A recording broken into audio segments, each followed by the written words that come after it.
Welcome to Wisdom Talk Radio, a collaborative community of explorers in conscious living.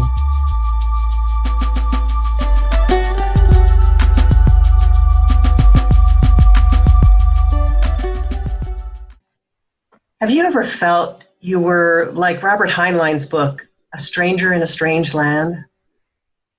Maybe you've grown up almost remembering something about life that seemed just out of your reach. So you've been on a journey to remember, to pierce the veil between the known and the unknown. Join me and my guest today, Kerri Hummingbird. She is having one such incredible journey. Hi, I'm Laurie Seymour, host of Wisdom Talk Radio, founder of the Baka Journey, fast-track technology for your co-creative power. For visionaries, innovators, company founders, and product designers, optimize your ability to create more in less time and enjoy every minute. Kerri Hummingbird, soul guide, channels white eagle, an ascended master who specializes in rainbow light activation of human DNA. She is the international bestselling author of The Second Wave, Transcending the Human Drama, host of Soul Nectar Show, and founder of the Skills, Not Pills movement. She shares the early years of her spiritual awakening in the award-winning best-selling book, Awakening to Me, One Woman's Journey to Self-Love.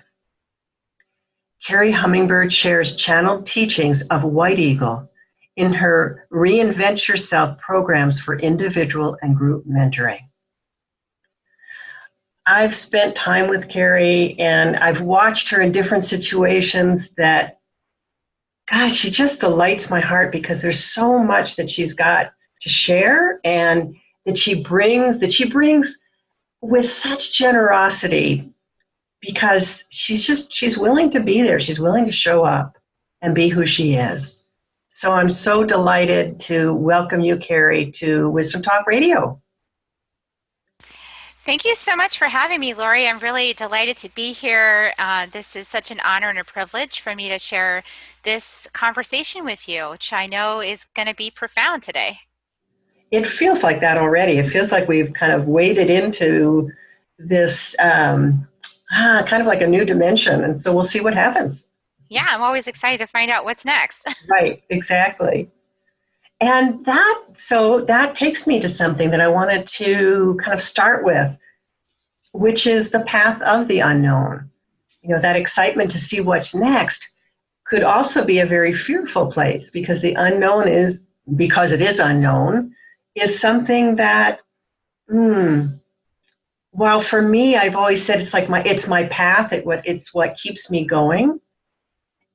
For a lot of people, it's something that they don't quite know how to kind of hang out with. How has that been for you? Well, I would characterize that as earth amnesia. And I've had a healthy dose of earth amnesia in my lifetime. And I would say that I didn't really start to wake up until 8 years ago when I had my first spiritual healing from a shamanic practitioner. And I started realizing that I was more than one thing. I always had this thought that I was this one solid thing called Kerri. And when I had that experience, all of a sudden I could feel that I was multiple things all at once inside of the one thing. Mm-hmm. And that he was pulling energy out and I could feel it leave. Like, what is that? And all of a sudden, it broke apart my notion of who I was and what I was, and it got things moving. So, but before that, I spent, a lifetime of being completely unaware of what I was, like not knowing at all, just thinking I was this solid thing called Kerri, and, I walked around and I showed up and I did my thing, and it was very, laborious, right?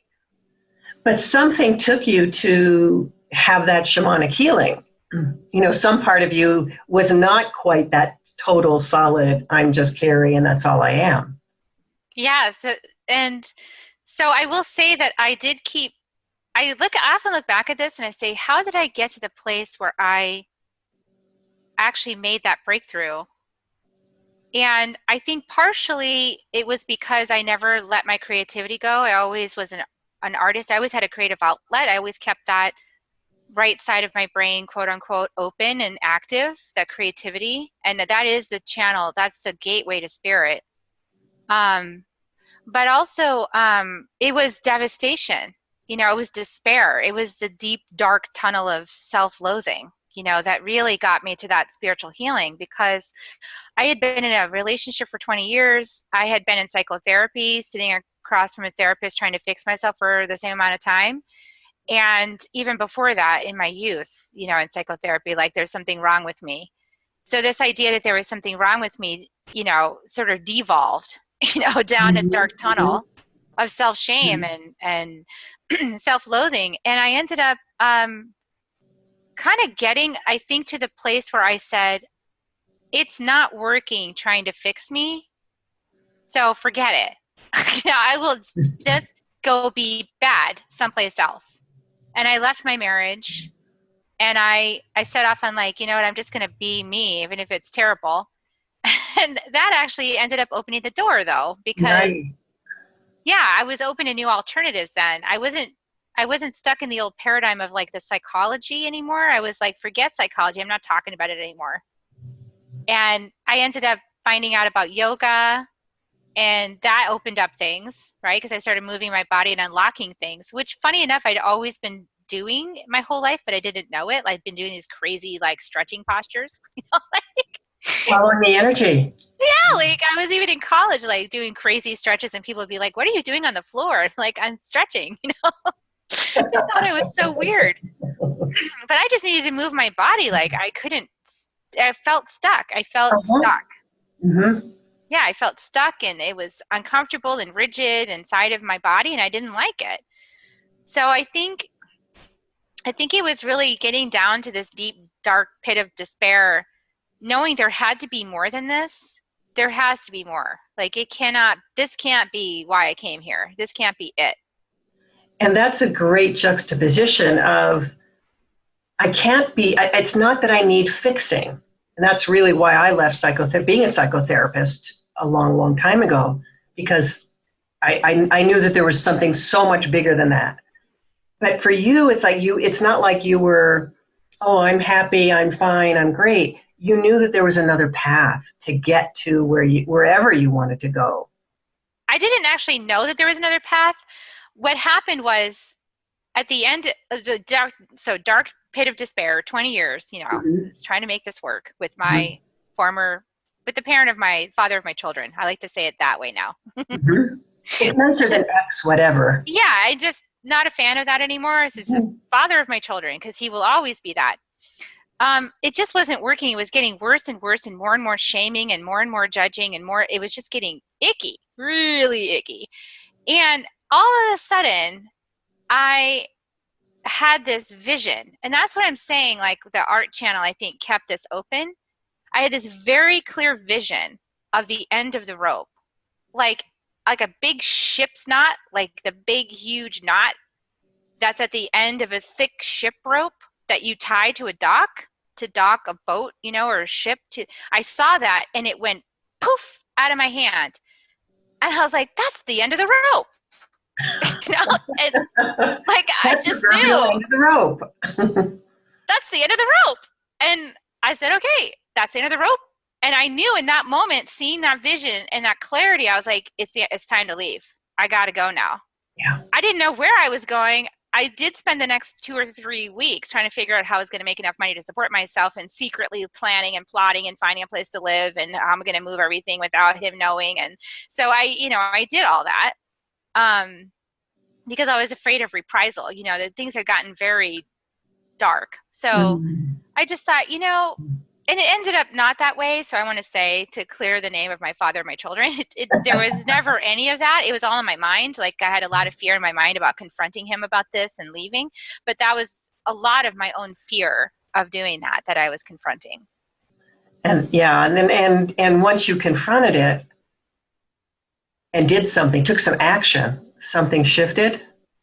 Yeah, once I confronted it, basically what happened was my mom interjected, as they do, and she said, "You know, we have this new tenant that's sleeping in our guest house, and why don't you talk to her because she's been divorced 10 years, and I think she could probably teach you some things." And that's the last person I wanted to talk to was this woman. I did not want to do it. Mm-hmm. But then I thought, well, what can it hurt? So I went over for dinner. We had a really actually a fantastic conversation, and she introduced me to like the Viking runes, which I'd never seen before. And so we did a little draw, a little pull on those. She introduced me to a pendulum and how to use a pendulum, and I was like, this is kind of cool. You know, does that really work for you? And I started learning about this. And then she said one night that she'd gotten this healing from a shaman. And then after she had that healing, her whole life changed, like everything changed. And I thought, that's what I need. So I went home and Googled shaman in Austin. That is what I need. And I found this local shamanic teacher practitioner, and I got a healing. So yeah, it was synchronicity. But the thing is, I was willing to take the journey, and I think that's really the big thing is when people get those spirit signs, like I call it like my end of the rope. Mm-hmm. Most people go, I know it, I see it. Oh my God, yes, thank you, soul, for telling me. Oh, I can't do it. I'm too scared. Mm-hmm. Yeah. Where I just like flung myself off the cliff. And I think the reason I did that was because I figured it can't possibly get any worse than this. Like it's already so bad that flinging myself off the cliff is better than staying. That's the part I was in. And really, just to what I want to reframe that just a touch, even though it felt like flinging yourself off the cliff, is Yeah. the willingness. Yeah. The willingness to really stand for yourself. It was a stand. That's quite beautiful. And it was willing to make a choice for me that didn't involve a compromise with somebody else. Yes. So for me, because this is something you talk about, and I want you to speak to this, that is an example of showing up with a courageous heart. I'm so glad you said that because I hadn't really thought about it. But yes, I've had a courageous heart for a very long time. Mm-hmm. I think I was born with a courageous heart. I came here having a courageous heart to face the things that I faced, like in my early childhood, some traumatic things there. And then moving around a lot as a kid, like so many times we moved and I'd go to a new school and my mom would be like, you just squared your shoulders and walked on in.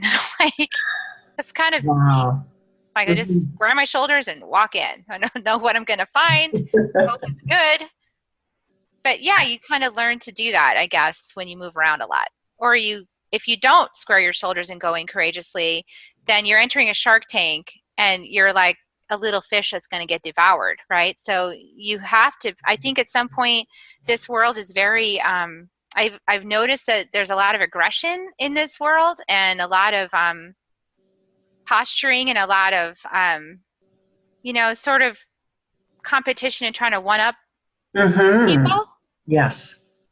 And I'm not that kind of person, but in order to survive that kind of world and still be true to myself, I've had to cultivate this ability to be courageous and walk into it knowing that I'm not going to retaliate if someone hits me. Like I got hit one time in high school.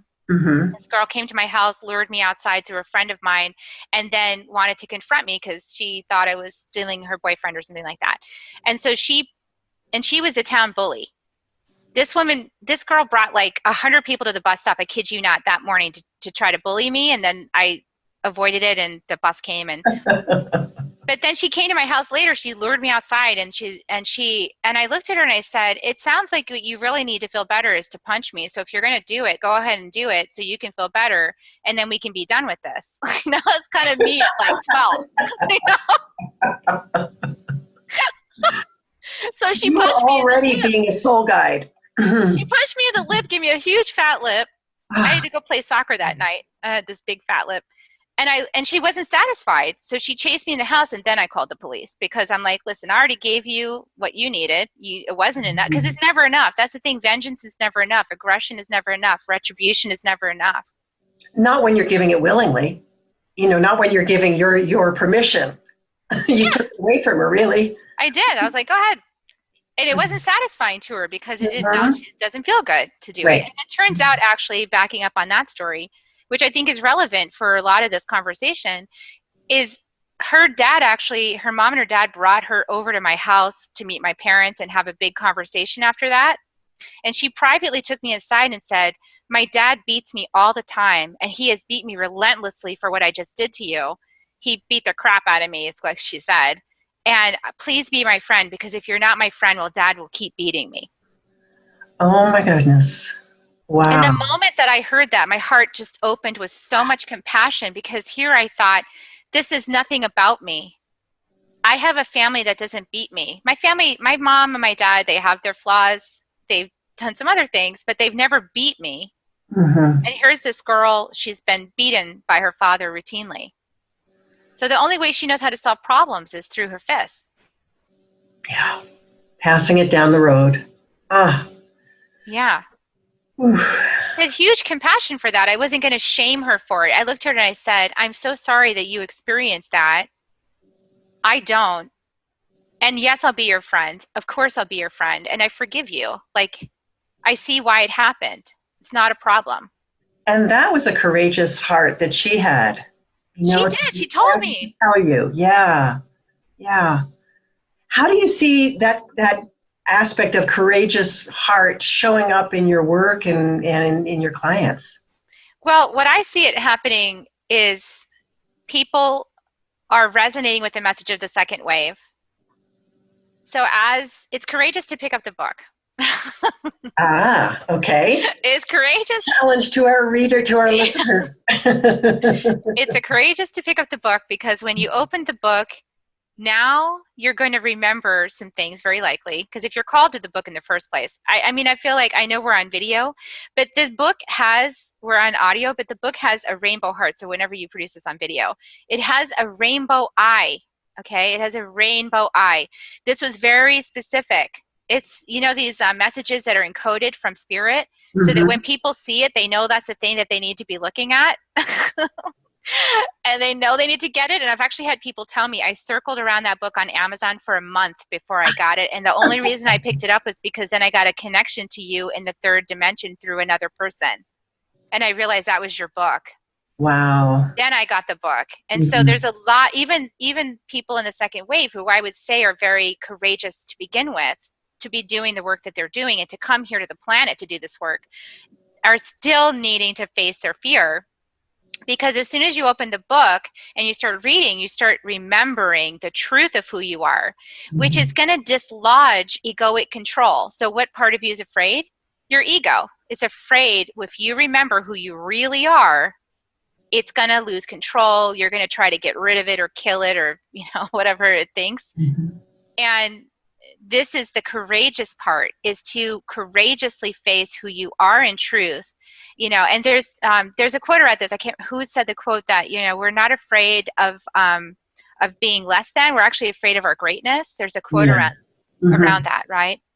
And that's very true of this, because when you really embrace like who you are in truth, you know, oh my gosh, I am this powerful being, this divine being, this sovereign being of choice that came here to earth to volunteer to help shift this stuff that's going on this planet so that it can be the Garden of Eden instead of the Garden of Hell.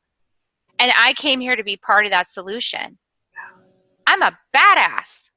Then you don't have any more space for your victim stories. See? You don't. And your self-doubt just doesn't exist anymore. It can't, in the light of that. And to walk around in the world shining, when in this world, people that shine tend to get attacked by people who are not yet shining, who feel jealous. Yeah. And I just want to underscore something, and that is that shining is not an egoic state. The ego has nothing to do with shining. Shining is the truth. Shining is the truth. That's a lovely way to put it, Kerri. And so how does that then relate to the fact that now is really the time? It's the time for people like us, people who are willing to remember, people who are willing to know that they're here for a purpose and to move with that. Yeah, this relates to an indigenous legend that's in many different cultures about the return of the rainbow warriors, the return of the ascended masters, the return of those galactic beings that taught many lessons, thousands of years ago. And some peoples have followed the lessons and some have not. And so this is the choice point, and the legends talk about this, that this is the choice point. Are we going to destroy the earth, or are we going to revitalize the earth? Like, are we going to wash the whole thing over with the oceans, and wash all of it away? Or are we going to work with what we have and make it better and bring it ascending to the next place, to new earth? So the polar caps are melting. The polar bears are dying. People are hunting lions and trophying them and putting them on their wall. And lions are going extinct. Species are going extinct all around the planet. There's so many I couldn't. The rainforest is being chopped down thousands of acres at a time. And those are the lungs of the planet. So why is now the time? Because if we don't act now, there will be no more time. We have to act now, which means there's no more room to hide or to be in your self-deprecation or to martyr or to be in self-doubt or confusion. There's basically no more time to be locked up in all the egoic traps that keep you from expressing your soul and your soul purpose in the world. There's no more time for that. And that's the transcending of the drama. And that's what the guide, White Eagle, is calling close the book of fate. Stop believing the character you came in to play, because this is a planet of free choice, free will. So the ones that were here in free will were free willing to not change anything, okay? They were collectively free willing to keep it going in the direction it's been going, right? And so galactically, this influences the whole galaxy. This planet is a ripple. The butterfly flaps its wings. It affects the entire creation. And this planet is affecting all of creation by its choices. So collectively, and this is the God, G-O-D, is what is in the book, collective God, not like one God with a fluffy beard. God, G-O-D, decided that we need to shift this S-H-I-T. We need to do it now. And the only way to do it is to embody. So the only way to shift a free will planet is to choose as an incarnating soul to come down into the muck with everybody else and be the thing. And bring the light to the shadow, bring the light to the beingness, bring the light to the thousands of years of suffering patterns, bring the light to it with your love that you are. And we've already been doing that. Yeah. And that's the raising of the vibration, the raising of the frequency. And the next level of effectiveness is to remember who we are in truth and to lose the Earth amnesia story, which was only a plot, like a movie, like a character in a movie. You just came in to play that character so that you could embody. And now it's time to out yourself and be like, oh, by the way, I'm not really from here, but thank you for letting me crash your human party, And by the way, you're all crashing too. Yeah, I mean, there's some that have been on the planet for a really long time, stuck in these cycles. And the more it cycles down, the harder it is to pull it back up without outside interference. Like, you've got to have some help, And so there's been a lot of learning on the planet. It's fine. Nothing's gone to waste. We've all learned from the experience, right? But now we're ready to have a new experience. We're ready to have the age of Aquarius. It's a whole different thing about to come down. We need to make a shift in order to make that happen. And so as leaders of light, and we are both part of an organization in the physical world that where a group of people are doing that, but we're also just representatives in our own being, willing to stand as that, that transformer and say, hey, here I am, and to bring that light and that love forward. So how is it that that as that is affecting change, and instigating change. Talk about that disruption that happens with that, and then what's needed from there. Yeah, so this hits directly on the reptilian brain. So every one of us are in a human body that has a reptilian brain that has a long memory of what happens when you go against a tribe. Anybody that goes against a tribe and does something that the tribe doesn't like gets ostracized, kicked out, and dies, in this reptilian brain. Yep. So the reptilian brain is said, don't rock the boat. But the don't rock the boat mentality is what keeps the planet where it's at, because nobody's willing to speak up, step out, maybe ruffle a few feathers and upset some people by saying some things. So this is a necessary component of change, is disruption. We're disrupting old patterns that have been going on for thousands of years that do not serve the age of Aquarius, where we're moving into. The only way to move into the age of Aquarius is to disrupt the patterns with as much love as you can. Disrupt the patterns. People aren't going to be happy with it.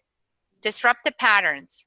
Show up, speak up, stand out, be an example. Disrupt the patterns in your own life. Disrupt the patterns in your own family, in your community, in your workplace.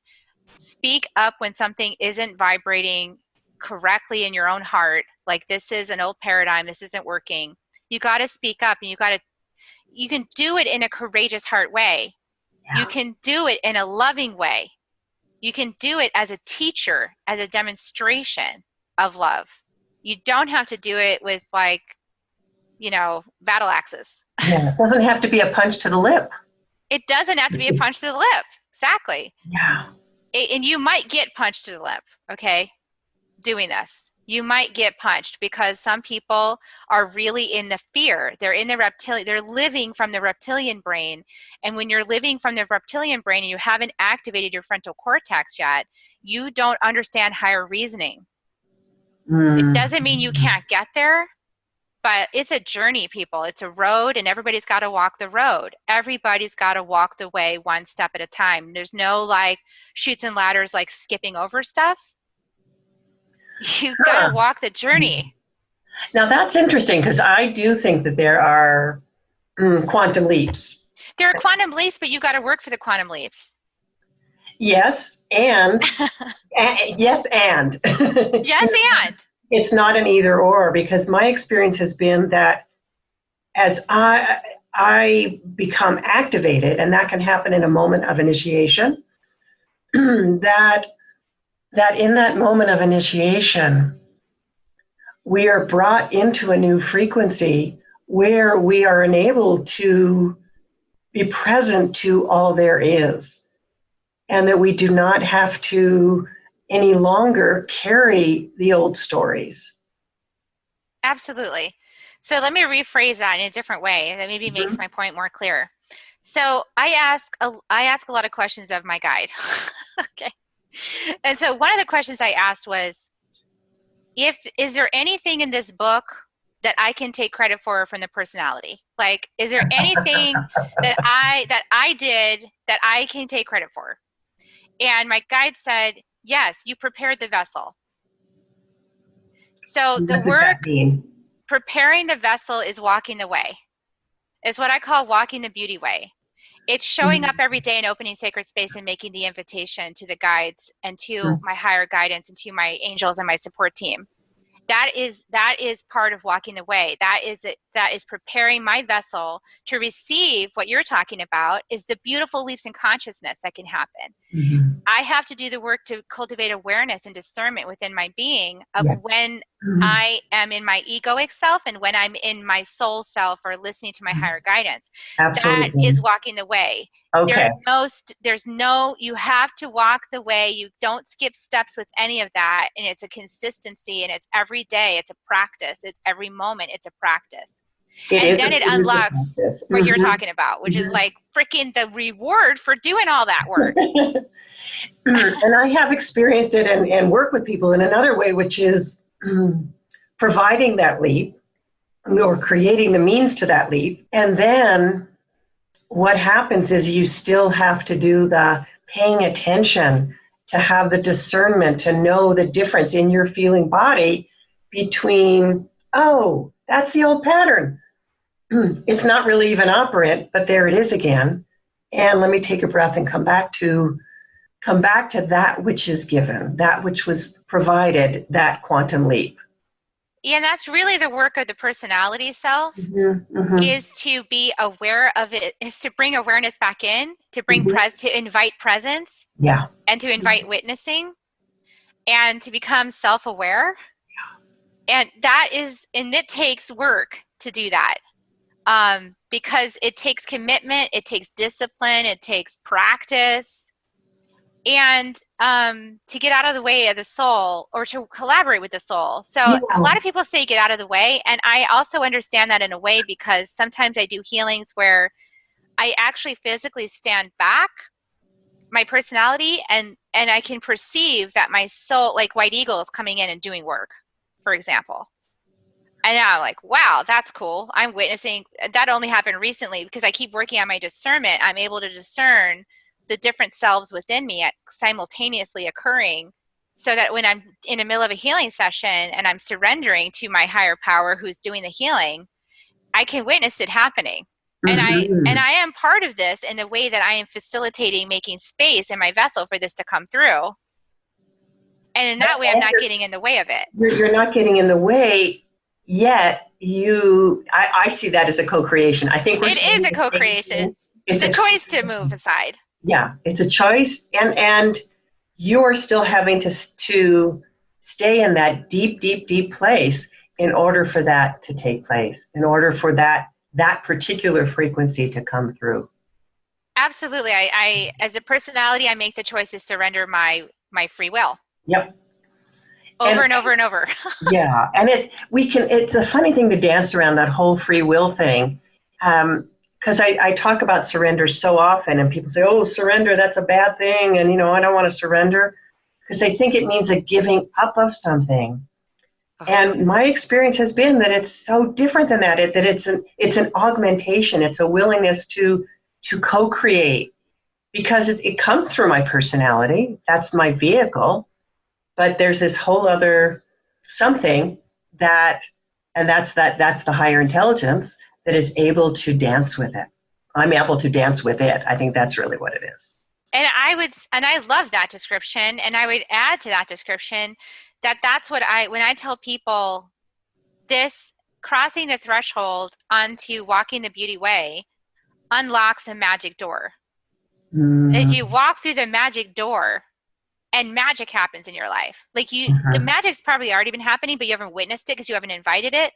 When you invite your soul to play with you, it's like, wow. I mean, this cool stuff. I spend every day in this cool stuff, at least once during the day, probably like 1,000 times during every day. I notice, oh, wow, I just got to experience that. And the only reason I got to experience that or be a sacred witness to that thing, like a client healing or something, is because I made the choice to surrender my will and to be with my soul in co-creation, like you're talking about. And that unlocks the magic, because here's the second piece, getting back to the Book of Fate. The Book of Fate is a personality story, okay? The Book of Destiny is the soul story. If you want destiny, if you want magic, if you want bright lights and like, oh my gosh, that just happened, and oh wow, and mystical experiences and amazing stuff unfold, or like I had this profound heart opening, any of that you want, that is the soul. Yeah. You can't do it without the soul. Yep. And I talk about it as surrendering personal will and letting God's will kind of run the show. But you don't disappear in that. You're the partner. Yeah, you're the partner, and you get to be part of this amazing thing that's bigger than you. Yes. Yeah, I love that. It is bigger than you. So one last thing I want to ask you about is, and you've touched on it already, but I want to give you a specific moment to speak about this, which is, what is the second wave?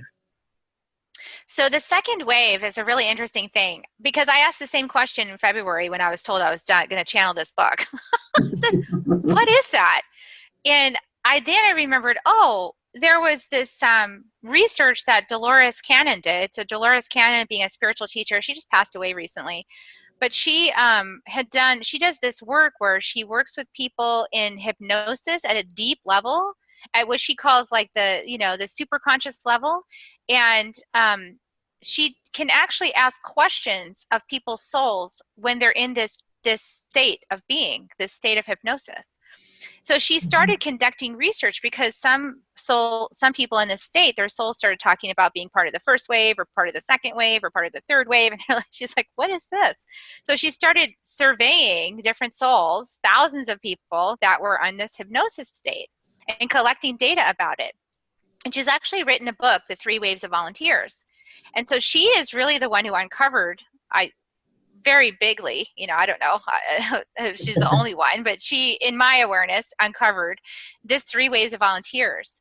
And the second wave of volunteers, in my experience of channeling this book and receiving messages from White Eagle, much of which is congruent with what Dolores Cannon uncovered, is that the second wave came in to embody strains of human suffering directly in family lineages, because you have to be embodied in order to heal anything. You can't heal somebody else. They heal themselves. Mm-hmm. And the indigenous people know that when you do a healing, you heal 7 generations forward and 7 back when you heal yourself. So when you make a new decision or change your consciousness around something, it ripples out to all of your ancestors forward and back 7 generations. So this wave of volunteers, the second wave, came in to embody in human being form, to heal the patterns of suffering in various human lineages around the planet, to collectively ascend the vibration of the planet. And as you can tell, it's working. So it has been working. People have been doing it with Earth Amnesia. And so God bless you if that's you. Thank you for coming to the planet and doing this work. It has been messy, dark, deep, disgusting. Okay. It's been hard, and it might still be feeling hard to you. So this second wave is also, some of the second wave is also choosing to birth into being the third wave, because we're giving them a leg up, right? Like some of us, and this is where I differ with what Dolores Cannon found in some of her research, is that she said, the second wave people can be very empathic, which I agree with, very empathic, very sensitive, and want to isolate from other people. Yes, because we feel everything. We can be very empathic, shapeshifter kind of people that pick up energy around the environment, very perceptive, very, very sensitive, energetically very perceptive, because we need to be in order to heal things, right? We need to know what we're healing. It has to be uncomfortable for us so that we'll do something with it. So very uncomfortable, right? She said that they don't want to have kids because that can create karma, and having children can create karma, and then you might be stuck here another few lifetimes or so, trying to resolve it. But the message that I have actually received is that there's quite a number of people in the second wave who have chosen to have children, because how else are we going to birth into being the new humans that have the new codes if we don't do it ourselves? Absolutely. Absolutely. Wow. Which you got to imagine is so brave, because you are opening yourself up to, oh man, if this doesn't work out, I'm going to have to spend longer on Earth than I anticipated, right? However, that's part of the service. That's part of the service. Yeah. Yeah. So we have each other now. That's what's so great about this book that I love, is that if you've been dancing around seeing that rainbow eye and you're like, that looks intriguing, but then you're off to squirrel mind, off to something else, take a moment right now and go get it and just read the first chapter. Just read the first chapter, because it'll unlock, the book is an activation in itself, energetically. Yes, it is indeed. So you will wake up when you read it, and you'll cry and whatever else you need to do, and that's wonderful and a blessing. And now we can connect with each other consciously, knowing who we are in truth. And you thought we got a lot done with Earth Amnesia? You ain't seen nothing yet. When we get together conscious on the planet at this time, knowing who we are and where we came from and why we're here, the wave of love that's going to be unleashed on this planet, you cannot fathom. And it's unstoppable. It's unstoppable, and that is now. Yeah. Thank you, Kerri. So how can people reach you? How can they find out more? Where can they get your book? I'm assuming Amazon, but you tell me. It is indeed on Amazon.com.